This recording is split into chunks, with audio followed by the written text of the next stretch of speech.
Are you looking for the best winter boots? In this video we will look at some of the 5 best winter boots on the market. Before we get started with our video, we have included links in the description, so make sure you check those out to see which one is in your budget range. Number 1. Kamik Nation Plus, men's sizes. The Kamik Nation Plus, men's sizes, will keep your feet warm and dry during light outdoor activity in the snow, like shoveling the driveway or walking from the car to the office. The Nation Plus has better than average traction, for 3 reasons. It has a nubby tread pattern that grips chunky ice, a wide base that provides support on smooth surfaces, and a comfortable fit that keeps the ankle stable on fresh snow. The speed lacing system, a feature borrowed from the realm of hiking boots, helps with that. It can lace tighter than traditional D-rings. Neither the LL Bean snow boots nor the Lacrosse Outpost 2 fit as well as the Nation Plus. It's rated to -40°F per -40°C.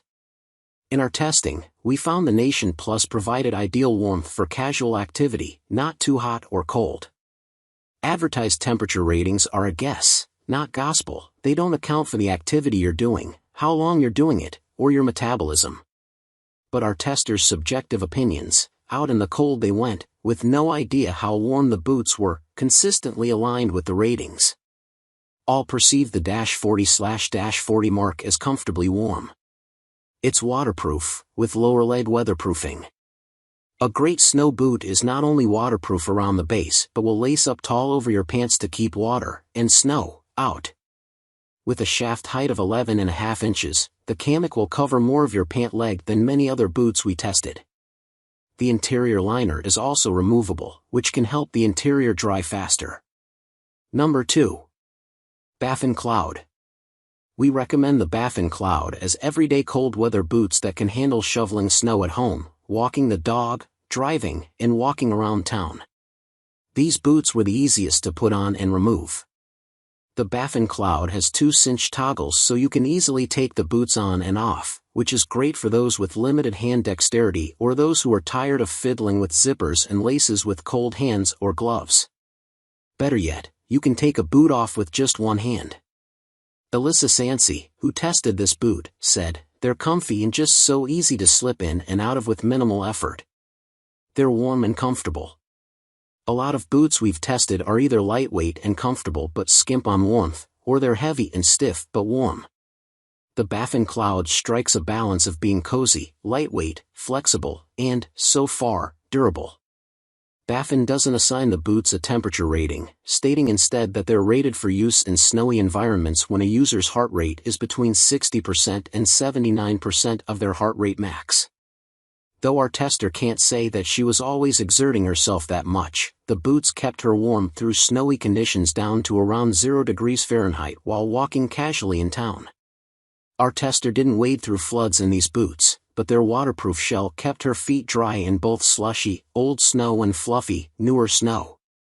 The boot's 13.5-inch shaft and the top toggle also prevented snow from coming in through the top.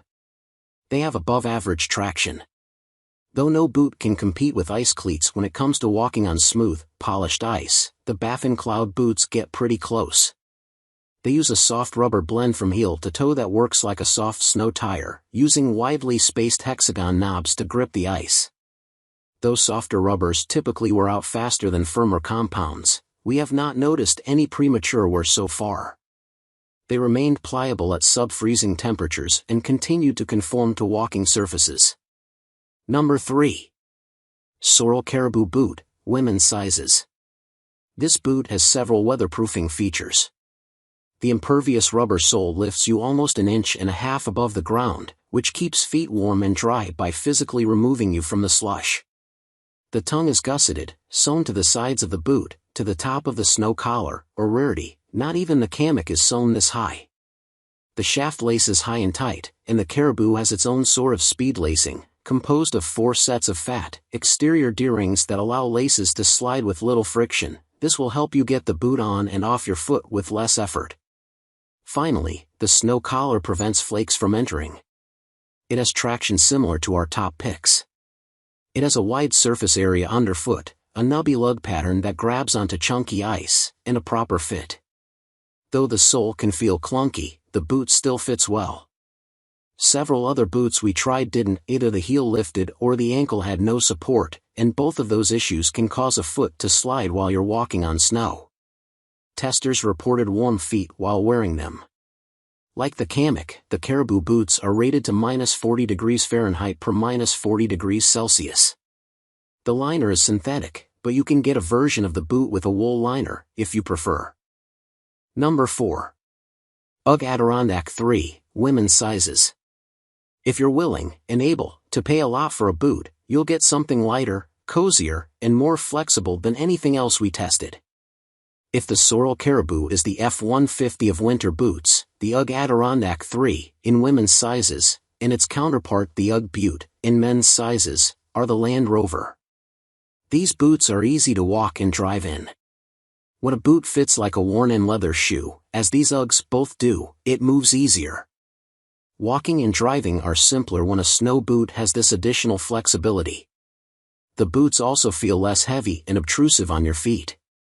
Ugg's trademark wool lining makes these boots so functional. The Adirondack III and the Boot both come with the lining rolled down, but you can roll it up to 11 inches, to create the tall shaft we required of all our snow boots. The fact that it's wool means you'll get years of wear without experiencing any sign of odor. Notably, on the women's boot, the upper part of the liner is a synthetic material, but the lining around the foot is wool. The fluffy liner provides warmth and a luxurious feel. These boots are rated down to only -32 degrees Celsius, yet testers reported having toasty, happy feet. The snug fit enables good traction. The wide, flat sole plants firmly against smooth ice, the nubby lugs grip textured ice, and the close fit of the lining provides stability. Those features provided the best traction and stability for all our picks, and the combination of all three means this boot is as stable as any we tested. The men's Boot has a different rubber and tread pattern than the women's Adirondack. That said, the lugs on the women's boot are better, able to bite into and around ice with a lot of texture. A tall version of the Adirondack III is also available. Number 5. McK Boot Women's Arctic Ice Mid. The McK Boot Arctic Ice Mid boots, available in women's and men's sizes, are great for people who are always in and out of the house in the winter, shoveling, taking out the trash, visiting the neighbors, and therefore always pulling boots on and off. The rubber traction performed the best on smooth ice. Every boot we tested for this guide had some sort of winterized rubber sole, similar to how different rubber compounds are used on automotive snow tires.